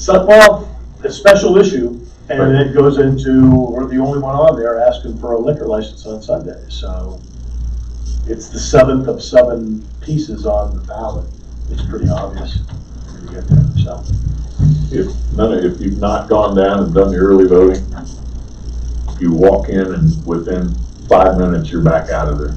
And there's always parking in Logan. It's not like some of the suburbs in Columbus. It's as easy as. I get my driver's license and stuff now in Logan too. It's nice. Yep. So. And the people are actually happy to see you because they haven't had too many people. You're breaking up the monotony today. Hey, great. They're very nice people. They are. They've been very helpful in putting all this Well, I together. told you that when I met her, called her up, and she was like, "Oh, well, here's what I can do for you." Yes. Very nice. Yes. Excellent. Let's move on to the next one. Emergency Ad Hoc Committee update. You're on again, Eric. Yeah, we should have put better notes together for that. There was, last Monday, we met with the chief of Bremen, the chief of Marion Township, the assistant chief of Marion Township, and the chief of Hocking County Emergency Services. There was a few of us that were here, Linda, Jim, myself, Scott, Cindy were all here. It was just a great informational meeting. The number one thing that they came out with was call 911 first in the case of emergency. And I didn't even think that would be an issue, that you would call the guard shack first. But apparently that's been a problem, that people, they're having an emergency in here and they call the guard shack. Do not call the guard shack, call 911 first. And just some of the posts on Facebook, there were some people that said, oh no, we were told by our realtor, there's no 911 in here, that we need to call the guard check. No, that's not the case. We have 911, they're tracking our cell phones, they're tracking everything. That is the best way and the quickest way to get a response in here if we're having an emergency. A few other things that kind of came out of it. The chief in Bremen actually mentioned that they have an additional fire truck that if we wanted to house it, we would need to heat the building and so forth. That's probably something that we'll bang up down And the road. purchase it. I don't think we had to purchase it. I thought he was just gonna put it here for us. No, he said he would love just to keep it here. To keep it here. A mini engine, he would love to keep it here if we had a heated building. I know it had to be 60 degrees, but I don't think it was a freebie. Yeah, it was. Well, it's for further discussion. Yeah, It's not let's something find out. happening tomorrow, Let's by find all out. means. I don't think so. I watched the management meeting on Tuesday, and I saw that one of the things that came up is we have AEDs. We have one in the clubhouse, one here in the lodge, and one in the security. And you guys voted to add another one to our security vehicle, which I think was a great idea. And then I think you guys are looking at the first aid kit and kind of beefing that up to have wound care and so forth in that, so that we are better prepared the next time we do have some kind of an issue. Going from memory here, guys. Anybody else have anything? We got the two from Marion Township and the one guy from Bremen both requested clickers for the back gates. And they'd actually, through Randy, had come to the management committee. I think you were there the night Randy said, they want some clickers for the back gates, but it was open-ended. They wanted like 10 or something, some crazy number, and we weren't real comfortable with handing out. We already got a problem with them. But with them requesting, giving us who's gonna have them in their trucks and everything else, I made it a point to go hand deliver the 3 to those. So there's now 3 extra people that can get in, and they're first responders, so they're gonna get here first, so. Do they know to be here to get it adjusted in December? Yes, we did. That would be a bummer if they showed up. Well, the one guy from Marion Township said, well, you must have changed them before, because I got one that won't work, and no, we've never changed it, so your battery must be dead, you know. And to the rest of the board members, I put copious notes together. I got some, I took everybody else's notes, I put it together, I sent it out to the people that were there.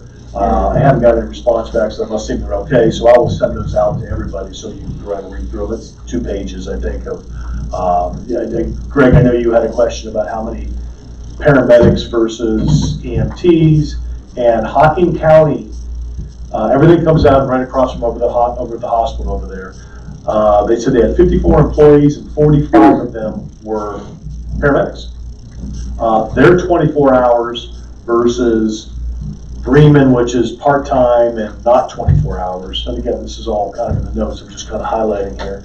But just so it's a lot of good information, and they're really feeling that they're 15 minutes or so to get here from downtown, or from downtown Logan anyways. I've had a few conversations on that issue that happened at my property, and we've got a little bit of disparity on what my phone said versus what they're saying, and we're trying to figure that one out. But for the most part, they're here pretty within that 15-minute to 20-minute time frame that they state. Jim, do you have you get a chance to check out the Sheets Road? I know they had asked for the Sheets Road. We're going to have a conversation with the member that we need to have conversation Sure, with. okay. That's a situation where we own to the gate, the road, or right past the gate. Sheets Road comes in, so that's township or county, but there's a section in between that is not really road, it's right of way. So we need to get together and, with that person, and see if we can come to an agreement where, hopefully we can, where that we give those guys access through that gate. Right, and that was important for those people that are like Nez Pierce and so forth, the back part, that they don't have to go through highway. There's a whole So chunk. you've got 5 to 10 minutes off the trip. Yeah. It's 5 minutes quicker from here to Logan if you go through the Sheets Road. Yes. put it on the internet and look through the MapQuest deal and it's quicker. Yeah. Randy, do you know, have we ever counted how many people we have in Fairfield versus Hocking? How many houses are there? Probably could do that without a whole lot of trouble. It would be somewhat laborious, but I may take a look at that to see how many. And they are starting to work together. That's one of the things, and help me out, guys, right? One of the things they brought up is that they are willing to work together so that if somebody can't come from Fairfield from Bremen to go to Fairfield, somebody from Marion Township will come. They were talking about they're all on the same card. And I guess those are the directions of who can cover who. And so they're cooperating. They're not, I think when we first put this together, I was led to believe that there was some politics and there was a little bit of headbutting, but I didn't feel that at all. No, in fact, Marion chief used to be the chief at Bremen, and the Bremen chief used to be the chief, both of them were chiefs at the other place in the past, so they worked together quite a bit. Yeah, they've got mutual aid between the two, along with Sugar Grove, which is the next closest one. And the other thing they mentioned that I thought was good to know, certain types of injuries, quite a few of us probably wouldn't want to be taken to Logan. Yeah. Just the way it is. And they said, no, if it's heart, in particular, it's FMC right now. Even if it's Hocking County, they go to FMC. So that was kind of good to know. Yes, I think it was if somebody has a better specialty, they'll actually, even if they're Hocking, they'll go to Fairfield. And children below, I don't remember what the age was, 12, 13? I think 12 is what it said. It's children's right here. I think I also heard it depends on how many ambulances are out in the field or available. If they transport to Fairfield, there needs to be another ambulance available so that they're not holding up an ambulance. Hocking County has 4 staffed all the time, and 2 of them are based right there at the hospital. One's in Laurelville. And I don't remember if he said where the other one was, but if those 2 at the hospital are busy, that's when we run into a problem up here. They dispatch from Laurelville, which It's a long way away. we requested, if I remember right, can that be a situation where you mutual aid with either Sugar Grove or Bremen? And I don't remember what his answer was, but Does Sugar Grove have a full-time I can't answer that. I don't think EMS? so. I don't think so. They have a nice building. Yeah, they do. I do remember there was the Hocking County EMS guy, the chief there, said that he'd be happy to provide first aid, CPR, courses and so forth for us here in Hideaway. And he's also very interested in if anybody wants to join the volunteer fire department, he needs people. Sure. Yes, if we have enough interest, and I'll try to get something out, I didn't get in the last echo, but I'll try to get it in this echo, that if you are an ex-fireman or anything along those lines, to join they'd be happy to have And if you're just people. anybody, they'll Yeah, I don't train you. think just ex-firemen, they'll take you. Well, that's true. I mean, I was even asking those questions. I mean, I don't have any of that experience at all. They'd be happy to provide me all the training and so forth to be a volunteer fireman. So, Basic was 36 hours. 36, yeah. Have you talked to Ray Wine at all? Do you know Ray? Ray is on the committee. Okay. Yeah. He was in the business. Right. And Steve Cundiff was there. And, so the people on the ad hoc committee are the people here in Hideaway that. I know that. Part of that. So, and yeah, I think that was the basics, that we covered the big piece of it. I'll get those notes out to everybody so you can all take a look at it. Thank you. I mean, I think it's a really important thing for all of us. Mary Beth can vouch for that. Yeah, I'll be happy to have people close when I need them. All right, let's move on. Annie, would you like to talk about the long-range plan, 5-year plan review? Yeah, so the 5-year plan was submitted to us last month. We've all had a month to look at it. I sent out an email kind of just prompting a reminder to look at it, but I didn't hear anything back, any comments, so just if nobody has any suggestions or changes or questions, then I'd like the motion that we approve that so we can get posted on the website. Second. Second. Any further discussion? Yeah, I mean, I had talked to Ken beforehand, so if I, It's a great read. Everybody here should read it. It is. They really They do a nice It's job. a good document. Yeah. What do we do with it? Post it. But I mean, like, do we start taking action on it? You know, prioritize what needs done, see if we have funds for it. I What do think we that's do? the idea.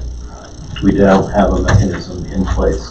So, would it be helpful, I mean, maybe we can work together to prioritize what seems like, stuff? Yeah, I mean, we've talked about it. Yeah. There are only a few things that we can take action on without more money. Yeah, So, I think we're already doing some of those things. right, trying to, Bringing them forth, but, for the things that require funds, it gets to us figuring out, the budget, assessment increase, or income in general. so we need money. Okay. I mean, do you want to bring back action items to us? Do you want to make that part of the plan? Because, right, that's one aspect of long-range plans, I mean, because a lot of times, generally, it's informative, a lot of times it's, yeah. I mean, it's encyclopedic, it covers a lot of stuff, it's informative, but you're right, if there are things that we want to look at to be the primary things management committee actually needs to be part of that process as well. Looking at what things are doable and not doable in terms of prioritizing. So maybe like, well, if we could do like a chart or something like that to show how much money we'd need for various things to accomplish it from the long-range planning committee, that would be helpful, you think? I think so. I mean, that's what the management committee will be, as we just talked, we'll be looking at the budget here soon. And there'll be a certain piece of that will go to compensation, a certain piece will go to increases and this, that, and the other thing. Whether we can fund our depreciation and in capital accounts for the next year and fit it within the envelope. And so that's, given that budget is a large part of any steps you're gonna take, you have to work on that. So mostly what I'm asking for is purposes of communication.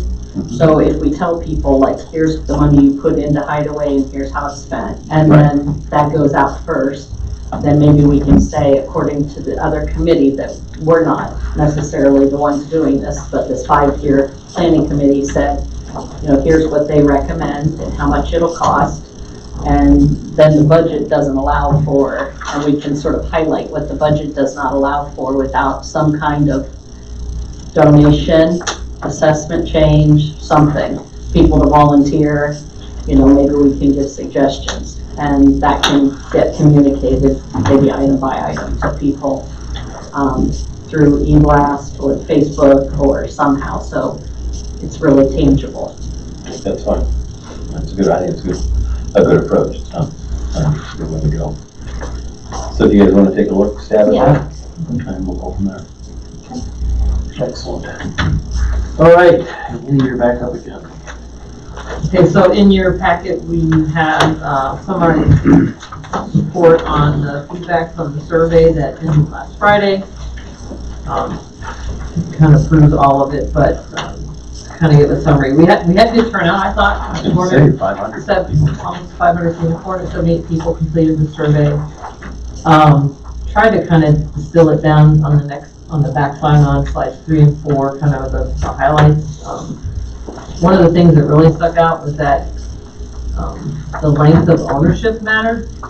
Members who have been here longer than 15 years were only 49.4% in favor of the assessment. And then as you go into fewer years that people have been here, that percentage increased up to 75.4% for the 0 to 3 time frame. So any communication and action plan we have, we definitely need to take this group into consideration. I don't know who here on the board has been here that long, but if anyone has, perhaps somebody on the board that has been that long can help with those conversations to help us understand.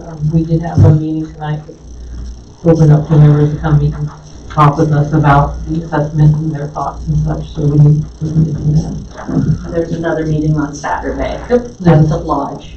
How many people showed up? 5? 5, Yeah, yeah. but it was a weeknight, so maybe more will be on Saturday. Some other key themes, communication seemed like it was good. People overwhelmingly seemed to say that they understood what we were asking for and what we planned to use the money for. There was definitely some misalignment with the plan. Some felt that we didn't need all of the proposed projects. Some felt we should try to live within our current budget. There was also good calls about fixing the cost of the lodge, reducing the cost of the lodge. Dam assessment was definitely a factor as well. There are people still paying on that, and we talked a little bit about that tonight at our information meeting, that part of why it was tiered the way it was because of the dam assessment. And the first assessment that the board went for was also taking that into consideration. And then the last point here I'll say is just more transparency is needed around our budget and spending. There were call-outs, and this is listed here, but call-outs about needing to know and wanting to know the cost of each amenity. We really only talk about the lodge and clubhouse. We really don't talk about all the other costs. So I do think that's something we need to try to distill down and share with our membership. That's kind of the executive summary, I'll say. The rest of the results are on the remaining pages.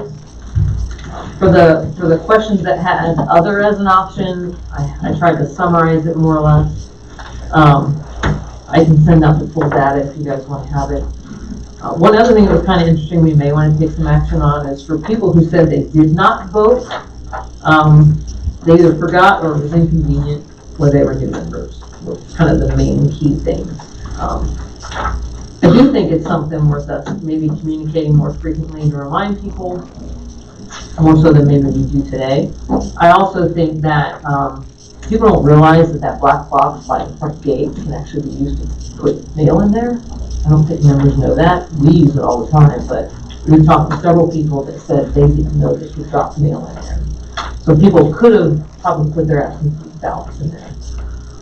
We could also prepay for stamp postage on them so that people don't have to do that, just to make it simple. So I think there's options for getting more of our members to vote that we may want to consider as well.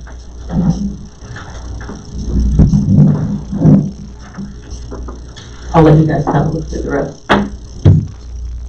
Is this, for example, pie chart based on the fact that there's only 147 responses? Yeah, so on slide 12, there were 147 responses. It was, if you remember, it was a multi-select. So you had the three options that are there on the right. One-time increase of the monthly fee, increased monthly fee but spread it over 2 to 3 years, or one-time assessment. The fourth option was other. So all these little small pieces here were others. So basically the red text there is kind of summarizing the main key things I saw in all those other comments.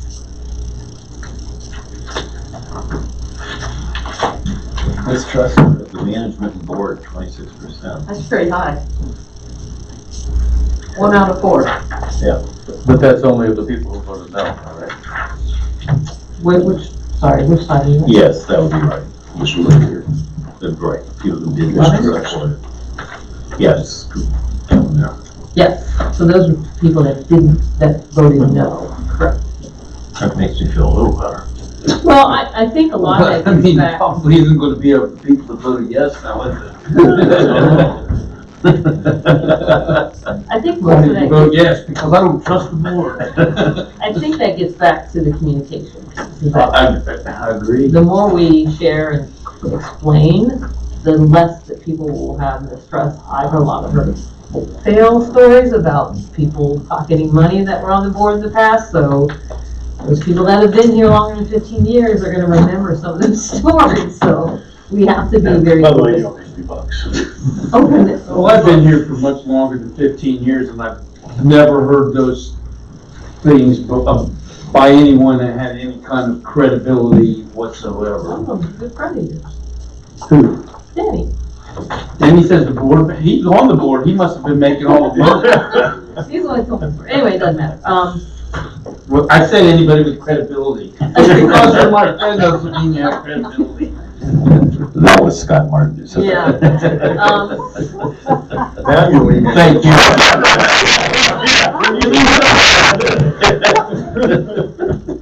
That's how I laughed in here. A couple other things I'll call out. I was a little disappointed in slide 14 and slide 15, where we open-ended question asked them for either clarify, like 14 was, what else could we have done to clarify how the funds could be used?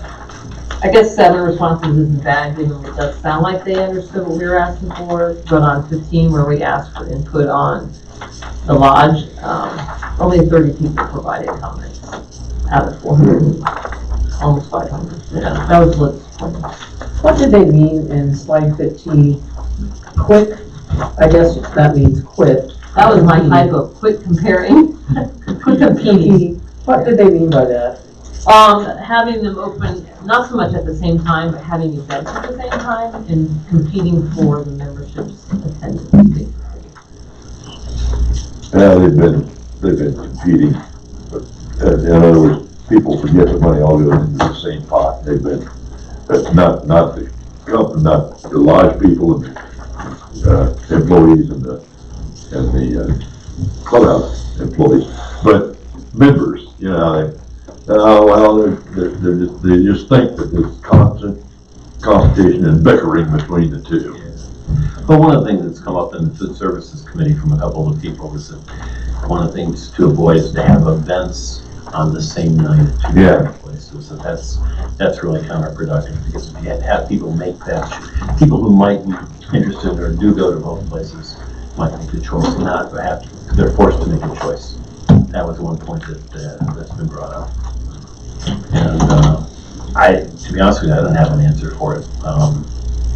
You know, because I don't know that we really, we don't try to avoid it. We certainly, I don't think, try to do that. I haven't seen hardly any events at the lodge. No problem.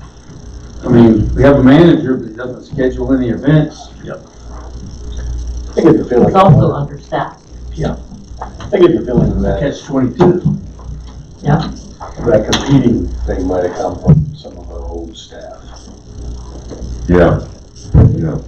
I don't feel that's the case now. No, I don't either. I think that was some of the people that have been here for more than 15 years.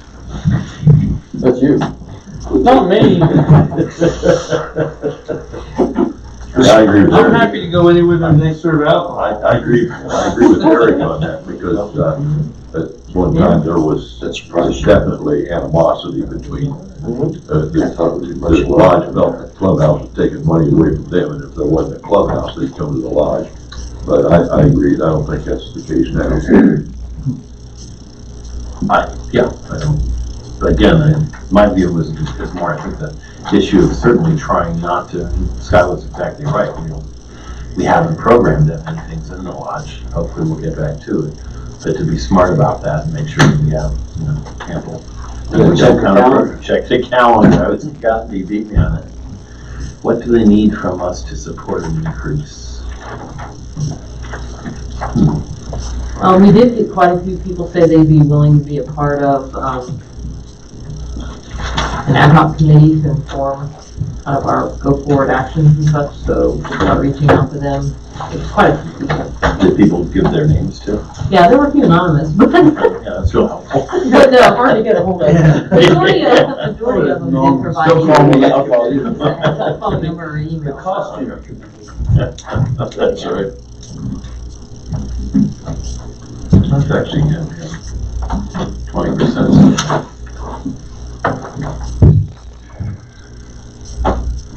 So I think between starting to have these meetings to gather information, reaching out to some of the people that said they'd be willing to help form our go-forward plan, and then also looking at a budget,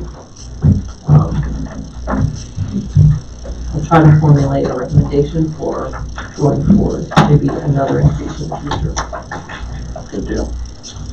Yeah, we're gonna have to, you know, sometime in the next couple of months, we're gonna have to face this and directly, we're either gonna begin to cut the budget starting in January, whether it's staffing or services, however we do it, or we're gonna have to come up with another plan of what and how to package it to make it more interesting and plausible for us to get an assessment increase, whatever it would be.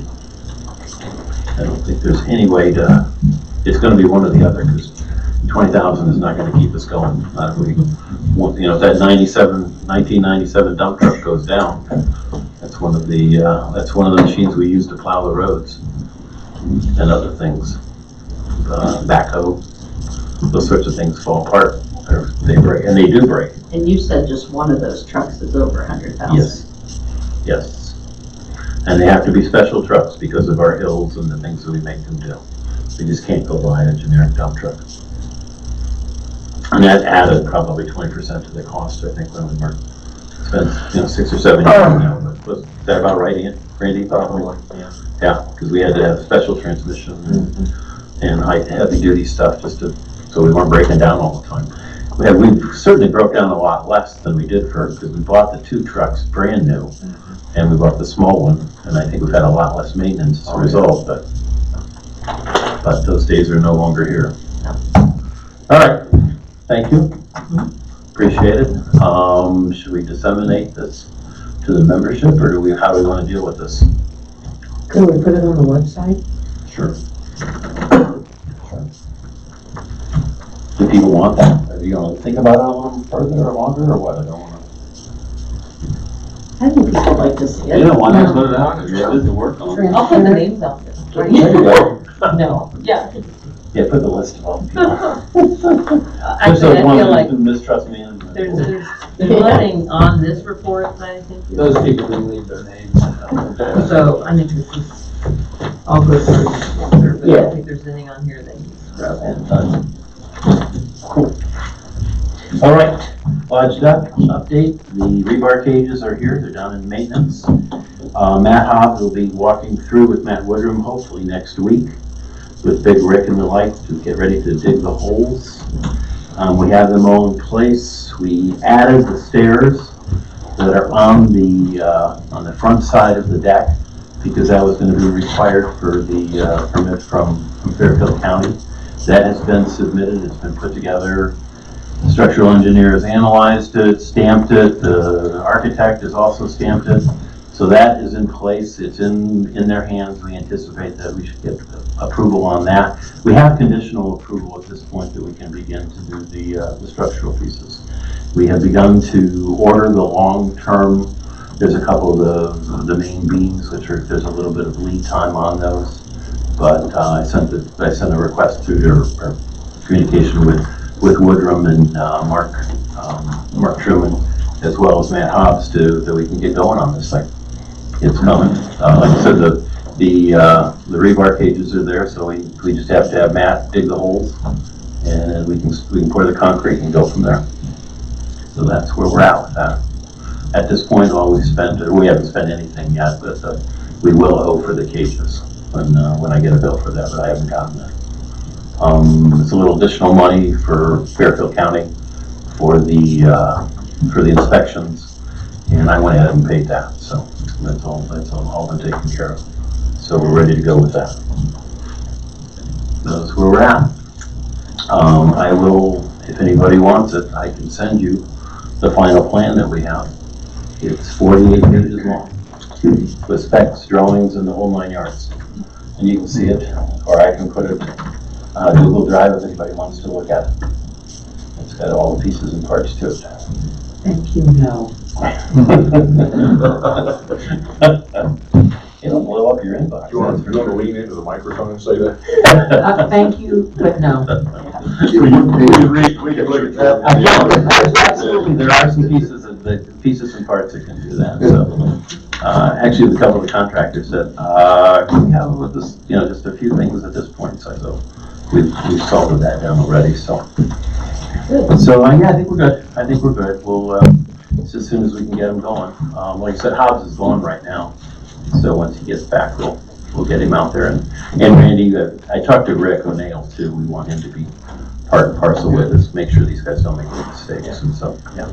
And so I'd ask you and Bill, Jim, to be part of that process if you would too, so we can, let's not, hit ourselves in the face with a shovel. So that walkthrough should be next week? Hopefully. I mean, I'll be around. Yeah, yeah. It's, chasing them down at times is difficult. Yeah. But it's not insurmountable. We've been talking. All right. New members. Got any? Yes, no club owned lots were sold in the last month. New members are Turcom LLC, Marco Hilke, and John Shuttler, lots 328 and 329. Aaron L. and Heather Dixon, lot 657. Jonathan S. and Veronica L. Lee, lot 361. Martin A. and Cheryl L. Vendicoff, lot 587 and 588. Motion to approve these new members. Second. Scott, second. Any further discussion? All in favor, say aye. Aye. Any opposed? How many do we have this year now, do you know? Good night. I think we're under last year, which I was Yeah, surprised. well, when we look at the month end, we'll just divide by 4,400 and see what it is. Yeah. Cool. Any additional business from anybody? No. May I have? So moved. Second. All in favor, say aye, go home. Aye. Thanks, everybody. I'll say At that. 9 o'clock p.m. 9 o'clock p.m. Hey, by the way, you're not going viral because you had 6 views. I already ordered my 6 views. Well, that's there, so I'll call them.